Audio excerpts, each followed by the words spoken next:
The golden chandeliers of the Grandview Country Club cast their warm glow across the elegantly decorated ballroom as Madison's engagement party reached its peak. Crystal glasses clinked, designer heels clicked against marble floors, and the air buzzed with the kind of conversations that only happened when wealthy families gathered to celebrate their own.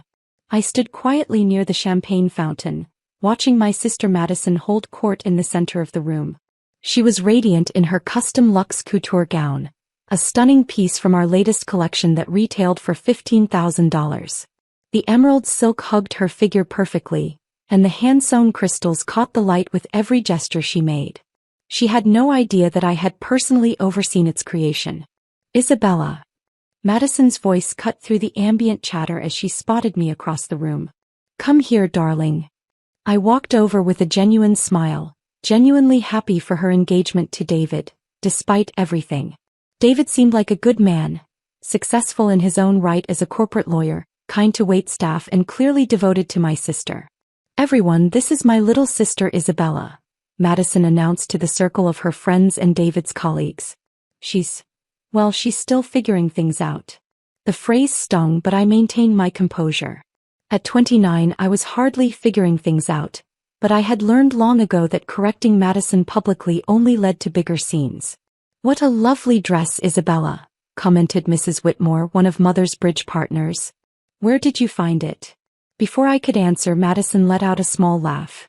"Oh, that's probably from one of those discount stores downtown." Isabella has always been practical with her shopping. The dress was actually a prototype from next season's collection, a $3,200 piece that wouldn't hit stores for another 6 months. But I simply smiled and said, "It works for me." "You know," Madison continued, warming to her favorite topic, "I keep telling Isabella she should invest in her appearance more. I mean, you can't afford designer clothes like mine on whatever it is you do for work, but there are nice options at reasonable prices." The circle of guests nodded politely, some looking embarrassed by Madison's comments. David shifted uncomfortably beside her. "Madison," he said gently, "maybe we should." No, it's fine," Madison waved him off. "Isabella knows I only want what's best for her. She just needs to be more ambitious, more focused on success." Mother appeared at my elbow, her Chanel perfume announcing her presence before her words did. "Madison dear, why don't you show everyone your ring again? It's absolutely stunning." As Madison launched into the story of David's proposal for the third time that evening, I excused myself and stepped out onto the terrace. The October air was crisp, and the city lights twinkled below like earthbound stars. My phone buzzed with a text from my assistant, Sarah. "The Milan show was incredible. Orders are through the roof. Vogue wants to do a feature story. Congratulations, boss." I smiled and typed back, "Thank you. Handle the Vogue interview scheduling. I'll be back in the office Monday." "Isabella." David's voice came from behind me. "Mind if I join you?" "Of course not." I slipped my phone back into my purse. "Congratulations, by the way. Madison seems very happy." "Thank you." He leaned against the stone railing beside me. "Listen, I want to apologize for how she talks to you sometimes. She doesn't mean to be hurtful." I appreciated his kindness, but we both knew that wasn't entirely true. Madison has always been protective of her position in the family. "It's okay. Still, it's not right." David paused, studying my face in the moonlight. "Can I ask you something? What do you do for work?" Madison always changes the subject when I ask. The question hung in the air between us. For 3 years, I had maintained the fiction that I worked for a small consulting firm downtown. It was easier than explaining the truth, especially to a family that had written me off as the disappointing younger daughter who couldn't live up to Madison's achievements. "I work in fashion," I said simply. "Really? Madison never mentioned that. Are you a designer?" Before I could answer, Madison's laughter echoed from inside, followed by her voice carrying clearly through the open doors. "And poor Isabella still thinks she can make it in fashion. Can you imagine? As if the industry isn't competitive enough without people who don't understand luxury trying to break in." David's face flushed red. "Isabella, I'm so sorry." "It's fine," I said, though my heart was racing. "I should probably head home anyway. Early day tomorrow." But as I moved toward the door, Madison's voice rose again. "You know what the problem is? Isabella has no concept of what real quality looks like. She thinks fashion is about being creative and artistic, but it's really about understanding luxury, understanding what wealthy women want. You can't afford designer clothes like mine on whatever budget she has, so how could she possibly understand the market? The words hit like physical blows. I stopped walking and took a deep breath. Behind me, I could hear David saying something sharp to Madison, but her response was even worse. David, honey, I'm just being realistic. Someone needs to tell her the truth. She's 29 years old. It's time to give up these fantasy careers and get serious about life. That's when I reached for my phone. I scrolled to a number I hadn't called in months. Marcus Chin, head of security for all Luxe Couture locations worldwide. My finger hovered over the call button for just a moment. Once I made this call, there would be no going back. The carefully constructed wall between my professional and personal life would crumble. I pressed call. Marcus? It's Isabella Santos. Yes, I know it's Saturday evening. I need you to revoke someone's lifetime VIP status immediately. Madison Torres. Yes, all locations worldwide. Effective immediately. Thank you. I hung up and walked back inside, my heels clicking decisively on the marble floor. The party was still in full swing, but I could feel the energy shifting as I approached Madison's circle. There you are. Madison exclaimed. We were just talking about career paths. Mrs. Henderson was telling us about her daughter's promotion at the bank. Very impressive, very stable. That's wonderful, I said sincerely to Mrs. Henderson. Then I turned to Madison. Madison, can I talk to you for a moment? Of course. What's on your mind? I pulled out my phone again, this time opening the Luxe Couture app. I wanted to show you something. Madison leaned in curiously along with several of her friends. On my screen was the VIP member portal, our exclusive section of the app that only the most valued clients could access. Oh, how fun. Madison clapped her hands together. Are you showing me the Luxe Couture app? I have VIP access, you know. Let me show you. She pulled out her own phone and tried to log into her account. Her brow furrowed as she tried again. That's strange, she muttered. It's not working. Madison, I said gently, there's something I need to tell you. But she was still focused on her phone, growing more frustrated by the second. This is ridiculous. I spend over $200,000 a year with Luxe Couture. David, is your internet working? Madison, I said again, my voice carrying clearly across the suddenly quiet circle. You can't access your account because I just had it revoked. She looked up at me, confusion clear on her face. What do you mean? You can't just, how would you even? I took a breath and made the choice that would change everything. Because I own Luxe Couture. The silence that followed was deafening. Madison's phone slipped from her hand and clattered to the floor. David's mouth fell open. Mrs. Whitmore's champagne glass paused halfway to her lips. That's not possible, Madison whispered. I opened a different app on my phone. The executive dashboard that showed real-time sales figures, inventory levels and store performance across all 127 Luxe Couture locations worldwide. The numbers were impressive. $2.3 billion in annual revenue, with a 23% increase over the previous year. Actually, it is possible, I said calmly. I founded Luxe Couture 6 years ago. We're now the fastest-growing luxury fashion house in North America. Madison stared at the screen, her face cycling through disbelief, confusion, and something that might have been recognition. But you work for a consulting firm. You told us. I told you I work in fashion. You chose to hear consulting firm because it fit the narrative you preferred.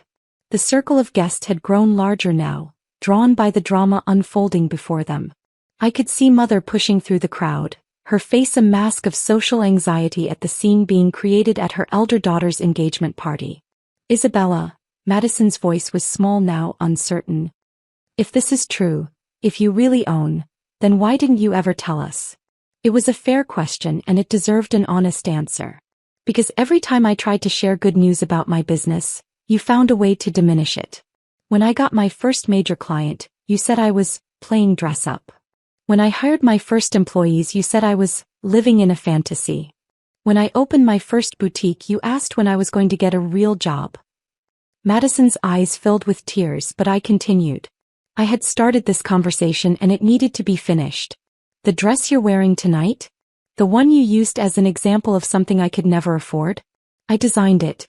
I oversaw every stitch, every crystal placement. It's from our exclusive collection and there are only 12 like it in the world. Madison looked down at her gown as if seeing it for the first time. You've designed this? I designed most of your wardrobe, Madison.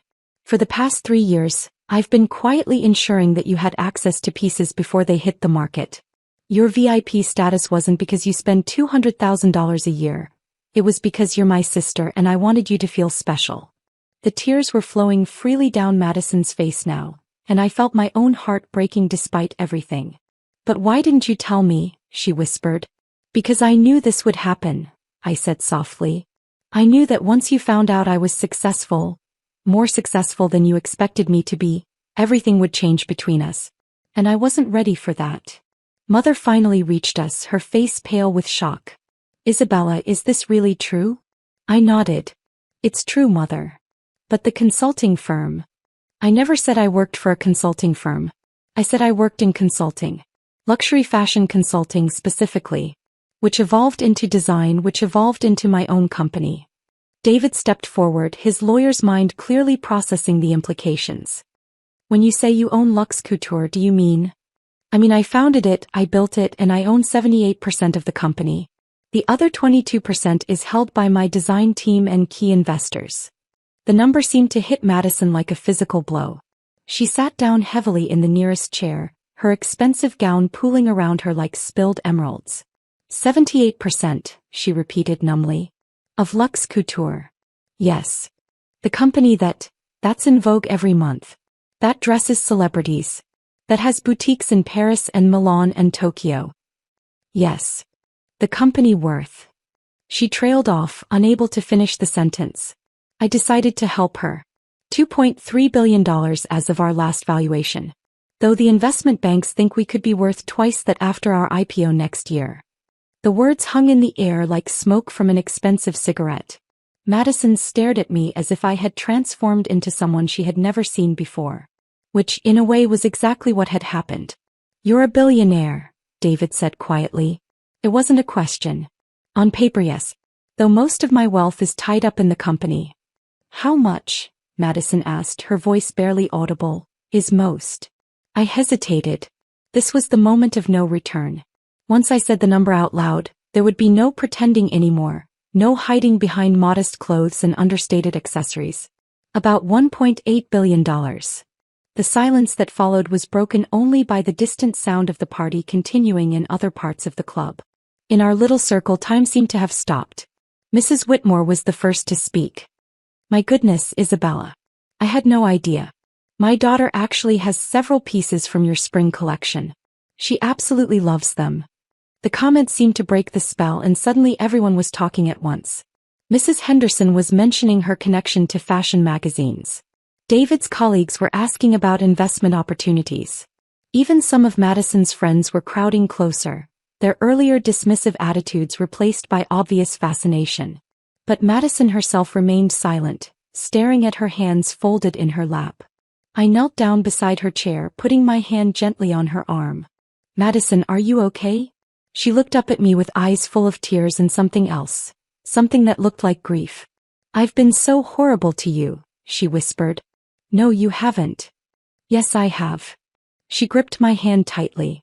All these years I've been treating you like you were failing at life. Like you needed my guidance and my protection and my pity. Madison. And the whole time you were building something incredible. Something bigger than anything I've ever accomplished. And instead of celebrating that, instead of being proud of you, I was... She couldn't finish the sentence, but she didn't need to. We both knew what she had been doing. I was jealous, she finally said. I was jealous of your creativity, your independence, your willingness to take risks. So I convinced myself that you were the one who was lost, who needed help, who wasn't living up to her potential. The honesty in her voice caught me off guard. I had expected anger, denial, maybe even accusations that I had deliberately deceived her. I hadn't expected this raw vulnerability. Madison, you have so much to be proud of. You're a successful attorney, you're engaged to an amazing man, I'm a corporate lawyer who pushes papers around, she interrupted. You're changing the fashion industry. You're creating beauty and art and building an empire. And instead of being your biggest supporter, I've been your biggest critic. The party continued around us, but it felt like we were in our own bubble. David had quietly moved the crowd away, giving us space to talk. What happens now? Madison asked. It was a good question. What did happen now? How do you rebuild a relationship that has been built on fundamentally false premises? I don't know, I admitted. I've been dreading this conversation for years. Are you going to cut me off? Like you did with the VIP status. The vulnerability in her voice broke my heart. Madison, I revoked your VIP status to make a point, not to punish you permanently. You're my sister. I love you. Even after everything I've said, everything I've done. Especially after everything you've said and done. Because now we can finally be honest with each other. Madison wiped her eyes, smearing her carefully applied makeup. I don't even know how to start being honest. I've been lying to myself about so many things. Start small, I suggested. Tell me one true thing. She thought for a moment, then looked directly into my eyes. I'm proud of you. I'm terrified by how successful you are because it makes me question everything about my own life. But I'm proud of you. It was exactly what I needed to hear. Thank you, I said. That means everything to me. Can I ask you about the business? I mean, really ask, not just pretend to be interested while waiting to give you advice. I smiled. I would love that. We spent the next hour talking, really talking, for the first time in years. I told her about the late nights spent sketching designs, the challenge of finding manufacturers who could meet my quality standards, the thrill of seeing a celebrity wear one of my pieces on the red carpet. She told me about her own fears, her own insecurities, her own dreams that she had pushed aside in favor of safe, practical choices. As the party began to wind down, David approached us cautiously. I hate to interrupt, but the staff is starting to clean up. Madison stood and smoothed her gown. My gown. Isabella, would you have dinner with us next week? Just the three of us? I'd like to start over if that's possible. I'd like that very much. As we gathered our things and prepared to leave, Madison caught my arm. Isabella? The VIP status. Already reinstated, I said with a smile. I called Marcus back while you were talking to Mrs. Henderson. Marcus? Head of security. He's actually a really nice guy once you get past the intimidating exterior. Madison laughed. The first genuine laugh I had heard from her all evening. I can't believe I have to learn about my own sister from the head of security of a company she owns. Well, I said, linking my arm through hers as we walked toward the exit, we have a lot of catching up to do. As we stepped out into the cool October night, I realized that the thing I had been most afraid of, my family learning the truth about my success, had actually been the thing I needed most. The truth, as painful as it had been to reveal, had finally set us both free. The valley brought our cars around. Madison's was a sleek BMW, elegant and practical. Mine was a modest Honda Civic that I had bought 3 years ago and never bothered to replace. I saw Madison notice the discrepancy and start to say something, then stop herself. What is it? I asked. I was going to ask why you drive that car when you could afford anything. But then I realized. I don't actually know anything about what you like or want or value. I've just been assuming. I drive it because it's reliable and no one expects a billionaire to get out of a Honda Civic. It's excellent camouflage. Madison laughed again. You're going to have to teach me all your secrets. Only if you teach me some of yours. As we hugged goodbye, Madison whispered in my ear, "Thank you for not giving up on me. Thank you for not giving up on us." I drove home through the quiet city streets. The weight of years of secrecy finally lifted from my shoulders. My phone buzzed with text messages. From David thanking me for my patience with Madison. From Mrs. Whitmore asking for my business card. From my assistant wondering why Luxe Couture's social media mentions had suddenly spiked. But the message that mattered most was from Madison, sent just as I pulled into my driveway. I love you, little sister. And I'm sorry it took me so long to say it. I sat in my car for a moment looking up at my house. A modest 2-story that I had chosen specifically because it didn't scream success. Tomorrow I would go back to my office, back to running a billion-dollar company, back to the life I had built in secret. But tonight, for the first time in years, I felt like I could finally be myself with the people who mattered most. The truth, as it turned out, was worth more than all the designer clothes in the world. 3 months later, Madison and I had lunch every Tuesday. She became one of Luxe Couture's most effective informal ambassadors, not because I asked her to, but because she genuinely loved the brand she now understood I had built. And sometimes when she introduced me to her friends, she would smile and say, "This is my little sister Isabella. She's the most successful person I know." It was the greatest compliment I had ever received.